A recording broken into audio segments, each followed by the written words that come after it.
tusiposimamia eneo hili kwa umakini. Usisahau kubonyeza alama ya subscribe Kalamu TV Online.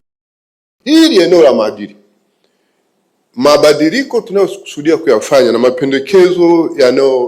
mapendekezo yake yanaweza kutafasiriwa kuwa yalilenga kufichiana madhaifu yetu na si vinginevyo.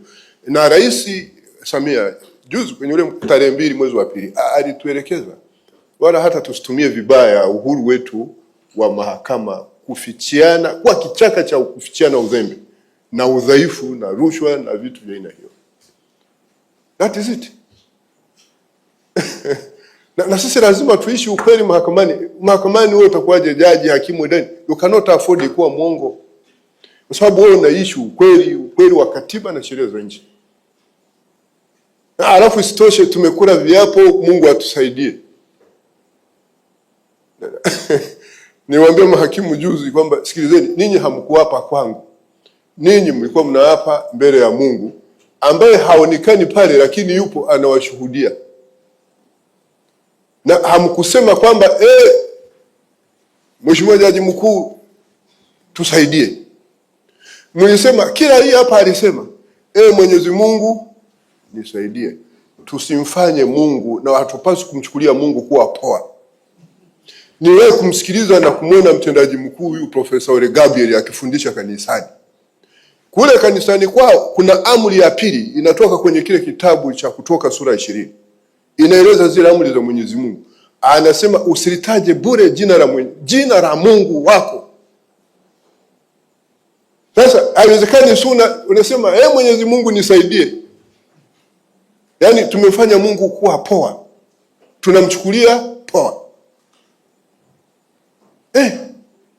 Yaani hii sijui vitu vya wapi hivi.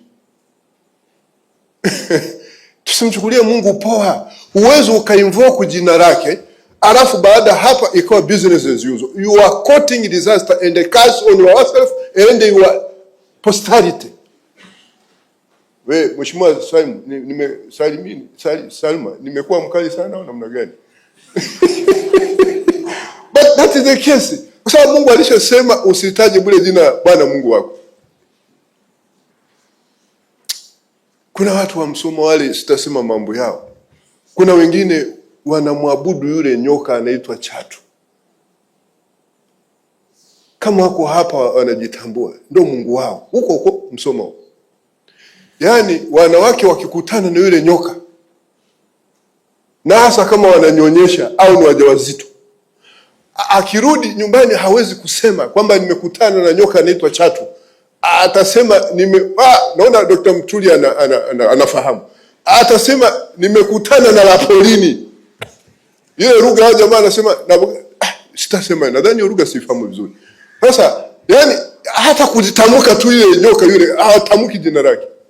Kumbe nadhani huyu Mheshimiwa Mtulia tumpigie makofi, kwa maana kwamba kumbe akikaa kule anaelewaga na mila na desturi za watu. Mheshimiwa, sisi ni viongozi na washauri, tunapenda kutumika maeneo mbalimbali. Tunaotumika Iringa, tunaotumika Msoma, tunaotumika Mtwara, Tanga, Mbeya, hata Kigoma na Kigoma. Tujitahidi kuelewa mila na desturi za watu wale. Ndio tunavyojenga mahusiano, na wakoloni walikuwa wazuri sana kwenye hilo. Wale majaji hapa walipokuwa wanatoa hukumu walikuwa wametafakari hawa watu katika jamii hii wanafikiria vitu gani. Lakini ukienda pale sasa unasema tu mimi jamaa Msoma akili zao sio nzuri, unajifungia tu pale ofisini. Sasa nimewaletea mfano huu wa jamaa ambao mimi nahifadhi kwa manufaa ya umma. Ili muone kwamba vile viapo vyetu vile tuviishi na kuvisimamia kwa dhati. Mwenyezi Mungu nisaidie. Tena umeshikilia. Alafu inapofikia hatua ya kuhimizana uadilifu tunapotekeleza majukumu yetu unaogopa. Alafu kwenye kile kiapo ulisema utatekeleza majukumu yako kwa kuzingatia katiba na sheria za nchi, mila na desturi za Jamhuri ya Muungano, bila upendeleo, huba wala chuki. Alafu unapotakiwa kusimamia yale na kuwashauri tu unakuwa mwoga. Sasa hiyo ndugu zangu, naombeni sana tusifanye hivyo.